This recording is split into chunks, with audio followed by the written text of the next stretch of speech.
आज बनवूया शेवग्याच्या शेंगा. प्रोटीन भरलेल्या पौष्टिक आयुर्वेदिक.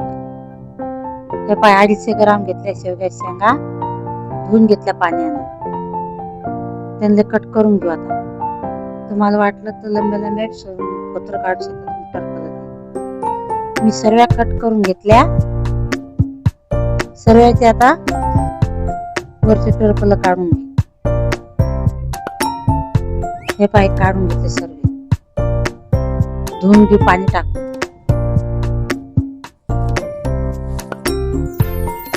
हे धुवून घेऊ पाणी टाकून.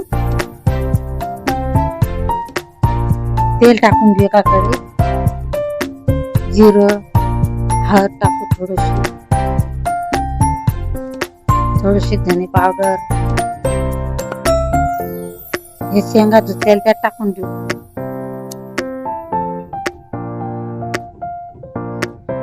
थोडस मीठ टाकून मग परतून घेऊ चांगल्या.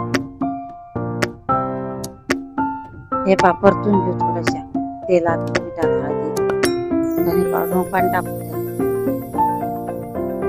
पाणी टाकून थोडस 5 मिनिटं शिजू देऊ चांगल्या. हे वाटण लसूण, अद्रक, शेंगदाणे भाजून थोडस कांबळून भाज्या टाकता आणि भाजून. हे वाटण काढून मिक्सरच्या भांड्यात शेंगदाणे टाकून घेतले. थोडासा कच्चा लसूण पण टाकले, चवदार लागतो. शॉर्टकटच्या शेंगा आहे, जास्त टाइम बी लागत नाही. काही वाटण किती बारीक वाटून पाणी टाकू वाटून घेतलं. शेंगा शिजून झाल्या आपल्या. जे शुगर असते त्यांच्यासाठी चांगल्या आहे शेंगा. शुगर कमी होऊन जाते. चवदार लागतात खायला. हे लसूण अद्रकचं वाटण अजून टाकलं थोडस. लाल तिखट टाकून घेऊ. थोडीशी धने पावडर, मसाला, हळद, मीठ टाकलेलं त्यात. हे शेंगा टाकून घेऊ. हे वाटण टाकून घेऊ.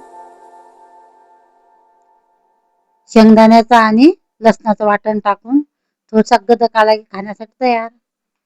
शेंगा आपल्या सर्व करूया. आयुर्वेदिक, पौष्टिक, हातपाय दुखत नाही. 17 बिमाऱ्या कमी करणारी शेवग्याची. तुम्ही पण करा, बनवून पहा एक वेळेस. शॉर्टकट मध्ये होता. भातासोबत, भाकरीसोबत, चपाती सोबत चांगला लागता. सर्व करूया. कशी काय? लाईक करा.